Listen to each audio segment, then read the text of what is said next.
It's a constant because you grow up one way in the game, and you have a feel for how a guy's going that day, and analytically it's just straight numbers. But during the course of the game, you can see if a guy's really struggling, a hitter, not seeing the ball that day, and maybe it says in the numbers that they give us that this guy should kill this guy, but sometimes you have to use your brain a little bit and say, right now he sucks. He's swinging like I do. And you always have to use your brain, and you always have to make adjustments. But I also found that it's a lot of fun, and talking with the analytics department and the information they're sending us, and we go back and forth on it. They're pretty strong about things, but it's really helped. It was fun defensively last year, and I have a good relationship with Jay and his group, and it's honestly a new wave. You always like something new, and I enjoy it. You don't think the lessons, like, I think when people start thinking that way in terms of analytics driving the managerial role, then I don't think you take into account how you manage the clubhouse, you deal with the egos and all the frustrations that are within that group. Well, that's going to be, I guess, for us all to see. You hiring guys that don't have any experience, didn't manage in the minor leagues even. Those are things that they're going to have to adjust to. There's a lot that goes on that people don't understand about managing in the major leagues. Managing, 25 guys with all personalities, young guys that have been given a ton of dough, and trying to make them all understand how you're going to make them work together as a group. People that have never managed in the minor leagues getting jobs like this, it's not easy. There's a lot that they're going to figure out that they have to do and learn. That's not saying they won't be successful, because most of those guys are pretty intelligent baseball people, and we'll see. We'll see how it goes. But, there's a lot to be said for experience in handling that clubhouse. Longevity is one of the big reasons that Harold Baines went Hall of Fame. He had over 2,700 hits. Omar Vizquel, same thing, not in the Hall of Fame, but over 2,700 hits. How important is longevity when you're assessing how great a player's career was? Well, if you're not any good, you're not going to stay around. I'm proof of that. I sucked and I didn't play very long. But longevity is one thing, but to be consistent like he was for his whole career, that's why he stayed in the big leagues, because he could hit. He could flat out hit, and he was a very professional hitter, and he worked at his craft. So I'm really happy talking with Jim Leyland, who knew him a lot better than I did. Those are the things that make us all feel good. A guy like Harold Baines getting in the Hall of Fame, because everything he's done for the game and how consistent he was with everything he did. The guy could flat out hit. And what about Vizquel? Well, I've always said he's got to be in the Hall of Fame. One of the best shortstop I've ever seen. He does things that you just don't see other shortstops do, and defensively was spectacular. He could bunt, he could hit. He knew how to beat you with his glove, and even at the plate with his bat. I know his numbers aren't going to be anything like that, but sometimes those gold gloves ought to be enough to get in, because you were the best at your craft, and he was definitely that. Yeah, one follow-up on that. If you look at Baseball Reference, your list of the defensive list of shortstops, fielding percentage, Vizquel and Iglesias are right up on top. Where does Vizquel rank to you among defenders and short that you've seen? Well, as I said, I haven't seen all the shortstops, even way back, but I know, some of the guys that played when I was there, Ozzie Smith, Gary Templeton. These guys could do some things at shortstop. I will tell you this, he ranks as good as I've seen defensively. Going back on fly balls, all the little things, catching the ball. He was a wizard with a glove, one of the best, softest gloves I've ever seen in my life. And you know what? He's got my vote 1,000 times over as being one of the best I've ever seen.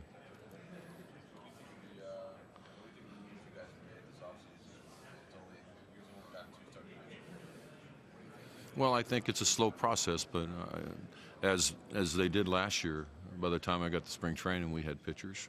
We had enough people to compete. We got 6 guys now that are going to compete. We even have an opener if we want it. So, when I look at that, you can never have enough starting pitching, and that's really important. We have holes to fill in the infield, and we're working diligently at that. I mean, we're really trying to get some people that can kind of solidify everything and make it, calm down in the middle of the field to go along with some of our kids. So they're working up there. It's fun to be in that room. They're talking to a lot of people people are coming after us about a couple of our guys, and it's not been, you know, one of these situations where we're doing nothing. There's a lot of conversations going on, a lot of hard work.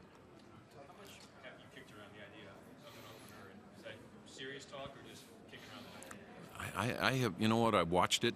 I don't have a problem with it. I saw the Twins do it to us, seem like every game. And they got through it. Tampa Bay, they made it an art form. So if it's part of the game, it's part of the game. If you have 6 dominant or 5 dominant starters, probably makes a difference. But if you don't feel you can do that and compete, then it makes sense to try something different. There's nothing wrong with trying different things. And I kind of enjoyed watching them do it. It irritated me as old school manager, trying to figure out how the hell to write a lineup out with a guy that maybe pitched 2 innings, maybe pitched 1 inning. But it's an advantage for them because we didn't know how far he was going to go or how long he was going to go. And to set a right-handed lineup, left-handed lineup, it makes you think a little bit, which is entertaining. That's what you want in baseball. In terms of knowing where your bullpen depth is, do you feel That like helps. you have at least 3 starters that you can count on going 5, 6 for 30 starts a year? Is that Well, I wish, I mean, yes, you hope to. You always hope to. But we didn't know that going in last year even.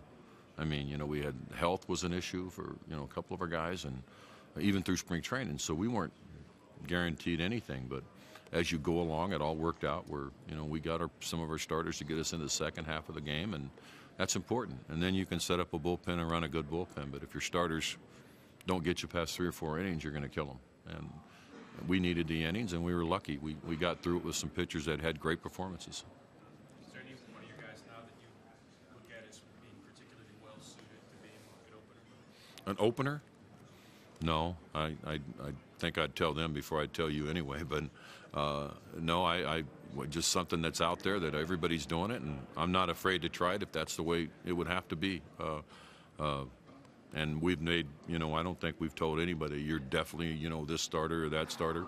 We've told them all that when we've signed them and that you're going to get an opportunity to be a starter, and it's up to them on how they do in spring training, how they go about their business. But no matter how we look at it, we got to find 5 starters. And we've got a good start going here by picking up some pretty good pitchers. You said teams are coming after a couple of your guys. Which guys are they coming after? Well, a couple of them. Just think about it. We don't have that many guys. So, and I know they're not coming after me. So they're coming after, you know, the guys that you think they would be coming after. Not coming after a shortstop either. We don't have one right now. How different is this for you? You know, in past years, I'm sure at this meeting, you're asked questions about position battles, and you've asked, you know, real roster-specific questions. But the roster's so in flux right now. How different is that for you in terms of preparing for spring training? You know, we'll set forth a program, a worksheet, and we'll have it all mapped out on what we want to do and how we want to do it. It's just the pieces that are going to be in that worksheet is what we're trying to figure out. And like I said, if you watch those guys up there in that room, they're on their phones making calls to everybody. They're in the lobby, you know, trying to, you know, get some things going here to try to make sure we have a competitive team, and then you go from there.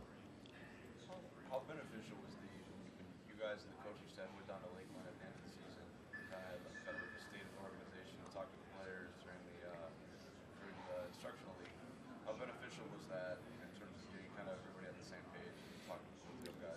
Yeah, it was great baseball conversations, which we like. It's not pointing fingers. It wasn't any of that. It's just some of the things that we saw that we want to get better at, and I think you guys saw it on the field, cutoff relays, all things like that, hitting the cut. I mean, it was simple things about holding players accountable. I think that's the biggest thing that came out of the whole meetings. It was always all about, we want these guys to understand we're not going to just let it go if they don't run a ball out or if they overthrow a cutoff man. We have to be forceful in what we expect them to do with the little things in the game to make them respect every bit of it. And it's the simple things, running them out, hitting the guy that's standing there with his glove up rather than throwing over his head. And we want our coaches in the minor leagues, along with my coaches in the major leagues, to not just let it go. And we had a lot of conversation about that. And it's not trying to tell every player to run a ball out. I know what Miguel Cabrera is going to do going to first base. I don't want him to blow a hamstring out trying to, you know, go crazy, but there's certain guys that we expect them to run the balls out and hustle and all those things. So it was the little basics of the game that we could think we can make our whole organization better. By the time they get to the big leagues, you won't ever have to scold a guy for not doing something. He'll be ready. Speaking of Cabrera, the spot open, have you had any more thoughts on how much you want to space? I'll talk with him about it. I mean, the best thing for me to do with Miggy is by the time we get to spring training, see how he's feeling, and just kind of go day by day with him throughout the course of spring, giving him enough work and letting him get things, and we'll figure it out as we go along. There's been no set of anything. I mean, he's going to play 1 day a week, 2 days. We're just going to let it all happen out and see how he feels when he gets there and see how healthy he is. He's doing good right now, which is a good sign for us. Yeah, Nico Goodrum played a variety of positions this year. Is that the best role for him going forward, or ideally would you want him in his best defensive position? I like seeing him on the field. I like seeing him in multiple positions, but we have to see how our roster breaks down by the time we get to spring training. You know, if we fill holes with people we think can go out there and help you every day in the middle, but he can spell people, you know, throughout because he can play anywhere. We've seen that. I haven't tried him at catcher yet, but we've seen that, and it's fun to have a guy like that. You need versatility.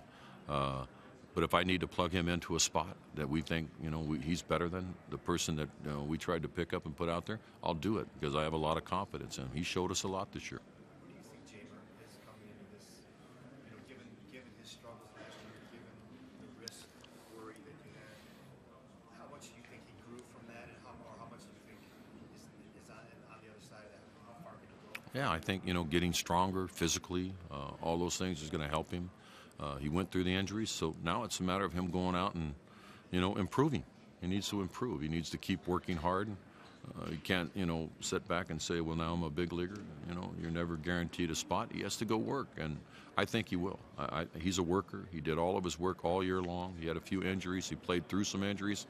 He put the ball in the seats quite a few times. I think he's going to get better. The kid can do some things, and he has a lot of improving to do defensively, but as long as you keep working at it, you know, I'm on your side, and he does that. Can he improve in terms of approach at the plate? Do you think he's caught between having to, you know, yank the ball all the time or be more of an average on-base? I think he'll learn. He'll learn what he can get away with and what he can't get away with. I think he, you know, he's got a little goosey at times trying to hit the ball in the seats. I think he'll learn. I think that's part of the process. You don't become a good major league hitter. I mean, it takes 2,000, 2,500 at bats. He's not there yet. But what he did last year says that this kid has a chance.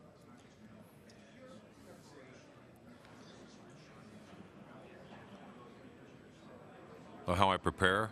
Well, I mean, when you're in one place like I was with Minnesota, it was a lot easier. I knew exactly what we had. There's going to be a few changes, but we've come here, and I know we're in a rebuild, so it's a little different. We're kind of a wait and see. We're going to set up a spring training to make sure they're ready to start a season. We know how to do that. We've done that. Everything that we need to touch on and what, you know, from the shifts and everything else, we've got a nice program. We'll be ready for that part of it, but still waiting for a roster to show up, and how we're going to go about it is a little more difficult. Oh, yeah. Not so much during the off season. You know, you get to spring training, you start going through it. We learned a lot during the season last year. It was our first year really going through the whole process, and my coaches really got into it. I got into it. I got all the information. We had good arguments about it, from old school to, you know, this stuff, and I think it was healthy, and I think it will continue to get better. Our department is growing now. I mean, we still have a young analytic department. We've brought people in from other organizations, so it's still growing, and hopefully we'll grow with them. Speaking of shifts, there does seem to be at least some support within the league for manning shifts to improve. Will you put yourself in that camp? Yeah, I like two guys on each side. I think I've always said that, or at least keep them all in the dirt. I mean, rather than in the grass. Ask Victor Martinez. He might have hit 300 this year if they just had him on the infield. So yeah, I'm old school in that respect. That shifting and everything's all good and fine, but I think Abner, when he set this game up a long time ago, he set it up the right way. Boom, boom, boom. You know, I don't think you can take in football and put the whole line on one side. Can you? Can you do that? Can you put everybody on the left side of the field from the center? Are you illegal? Would that be legal? Defense you can. Huh? Defense, but on offense, can you set the whole team on one side and hike the ball? I just want to know. Can you? But that's on offense. I'm asking you, on offense, can you do it? Baseball shifts are in defense. Well, it wouldn't work too well on defense if they had their line all over here and you put your team all over here. It just wouldn't work too well. It's a little bit different. But I'm just saying, let's try to keep it normal here. God almighty, we're going. But I'm kind of having fun with it. You know, I'm old school, I'm in the back nine, and I'm enjoying it. This has been fun for me. It was a fun season with a bunch of young guys that really played. I'm learning a lot, and I'm not fighting against it. But there's still certain parts of it that you're damn right. I think they should be. I was a shortstop, right? And if you stuck me on the other side, then I became a second baseman, but a shortstop as a second baseman. That's confusing, all right? That's Laurel and Hardy stuff. When you guys are coming up, looking at the roster heading into next season, do you see Shane Green as your closer again? Yes, absolutely I do. Unless they trade him. You never know. How hard is it for you to kind of sit there while they're talking about trading some of your best players, knowing how that might impact the team next season? La la la la. I'm telling you, it's not fun. I mean, you've got people that can play like Nicky and guys like this, but their names are come up, and there's a reason they come up. And Shane, because they're good. I mean, they've made a name for themselves, so their names start coming up, and yeah, it's not easy, and it makes it harder to figure out a team. You know, you start thinking, okay, he's here, and then it kind of goes awry when they trade him. So you start ad-libbing again, but it's part of the game. It's always been part of the game. First year you actually ran a spring training. But if we had video of that first camp that's coming up in 2019, how different would it actually look? Well, shifting made it different from the get-go for us. We had a nice program when I was with the other ball club that we set in, and we got all of our work done, and we kind of brought this over with us. But you add in, analytically the shifts and all those things, and it is different. Taking a simple infield, working from the shift, turning double plays. So we had to incorporate all that stuff. We've made a coaching change. Boz had a different way with the pitchers that he liked to run that. Now Rick Anderson's, as the pitching coach, and he had a program when I was with the other ball club with him. So it will be different. This year's spring training will be different than the way the whole camp goes, and that's because of a little bit new personnel, and then more analytically, more changes again. So it'll be different than last year, which is good. Players don't always want to be stuck in the same thing. We always change things up, and we'll do it again this year. I guess with time, I don't know if it's changed. Most guys will tell you if the work is done, we get out of here. Yeah. Is there something a little bit? Players stay a long time now. We always tell them, be careful early in spring, don't kill yourselves. There's a long spring training, but these players are different animals now. They don't really stop. They never take a break. They continuously keep their bodies in shape, which is the way of the world now. So, our workouts, we get it done and get it over with, but there's a lot of extra work that goes on. We used to have 10 days before the first spring training game. Now it's down to like 6 or 7 work days before the first game. That's big because we had full 10 days, 5 days with the pitchers to get them ready for when the players got there to throw BP right away. They've taken that away, so it's a little different, and you just have to adjust to it.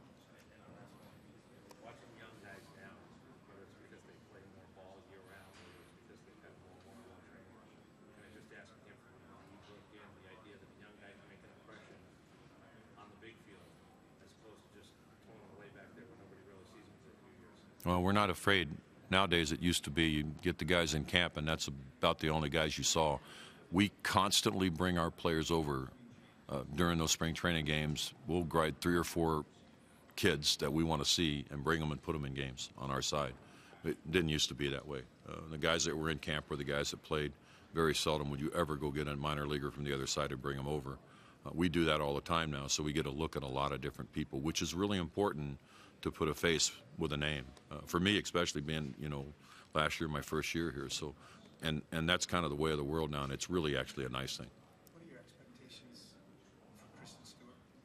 Coming off the court, surgery, whatever, but is it his time to sit out there and sink or swim? Well, no, he just got a shot for the last month of the season. We didn't have him in camp last year, which was a hard thing, but it was the way the organization wanted it. I think he's going to have a full spring training with Dave out there in the outfield now, and really get after the work that we expect him to do in the outfield. The kid can hit. He's a strong kid, and he's going to hit. That's my opinion. Now it's about that defense. We need him to get better defensively. I think we saw some of the struggles, the last year, and we're just going to teach him to pick the ball up and take your time, and let's just not try to be Superman and get the ball back in, and that's what Dave will work on all spring training. Doug Mickavich, how impressed were you with the job that he did at Toledo last year? Well, I've known the guy for a long time. I had him as a player, and I coached alongside of him. As a special assistant, I went in and watched him do his thing. I've seen him a long time. He's a great baseball guy, a great motivator. He's very intelligent, so nothing surprised me what he does. This guy, he'll be in the big league someday as a coach. He's that good, and we're lucky to have him in AAA with us right now because he can do some things. We killed him down there. Their team was battling for a playoffs. We were taking 2 starters at a time from him, and he was ad-libbing and still just went about his business. So he's an impressive young man. Had a regular catcher with McCann last season. Are you looking at the catching jobs at the 2 years? No. Griner's probably he's going to be our starter. Griner should get that job. That's what we're working on. And he's going to be our starter. Hicksey will be a backup, maybe play some other. It depends on how they get through spring training. They have to do their job. We're trying to add some more catchers. We got one. We're trying to add another veteran catcher. And competition's good, but our thoughts are Griner's going to be the guy. We think he can handle it. He did some pretty good things last year. It's his turn. We got to see what happens, and we'll go from there. What impressed you about him and having that time on Sunday? Well, he studied the game. It was trouble. I mean, when you have some veteran pitchers, you can see a little, but he'll be fine. I mean, he learned and he talked. He was open about it, and that's all you can ask for a catcher. You'll learn that way if you don't say anything and don't tell us you're struggling here or there. But he was open to us. That's all that matters. Chad Standing, we must have to go. Okay. Do you like Hicks? Obviously you have a DH spot open right now. As of right now, you got to play a lot of DH. Well, it depends on how it all breaks down. I'm kind of one of those guys, if you DH want your backup catcher and you have your starting catcher in the lineup and your starting catcher goes down, now we've got the pitchers hitting in that spot. And I'm not afraid to do it, but I don't like that. So if I play him at first base, a little bit easier. Then I can just slide him right in without losing that, DH slot. So there's things you have to worry about, things you work on. So, we'll go with it. Hope he's healthy, and I think he is. He says he feels great. In a perfect world, that DA spot, would you rather have kind of rotate guys and use it as a I like to do that. It gives me, gives you opportunities to, kind of move them around, and it's all going to depend on Miggy more than anything else. If he can go out and play some first base, then we can use that spot for other guys, and we'll just have to see. That's one of the jobs of the manager, try to figure out how to make it work with the roster you get. Heading into the second season of the rebuild, what is maybe your message to Tigers fans who are wondering when this thing's going to turn around and frustrated with perhaps another season of losing on the horizon? Well, patience is, something that everybody has to have. I think the one thing that has happened here is Al's stated it. He's told everybody what's going on here. Whether you put a timeline or not on it, he's told this is going to be a little bit of work here. There could be some rough times. The one thing I've seen from the Tiger fans that they can get a little vocal, but they're still great baseball fans, and they get it, and they understand what we're doing, and they want to win, like every other team in baseball. And we're going to try to put together a group that's going to give that back to them what they deserve here, and that's a winning baseball team. But it's just going to have to be patience right now. I have to be patient. I want to win right now, and that won't stop me this year. I'm going to try to figure out a way to win every game. But it is a rebuild, and you have to go through some tough times to get to where you want to get.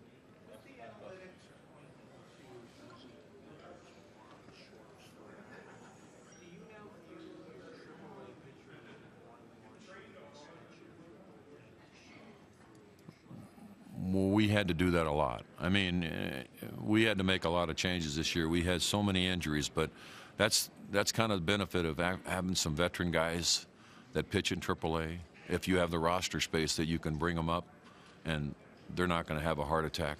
They're going to just give you some quality innings and get you through some tough times. So it's really important that the people you have down there have a little experience for the most part that can help you in those situations. We'll see that in spring training. We'll kind of pick out the guys that we think can do that, and hopefully it works out.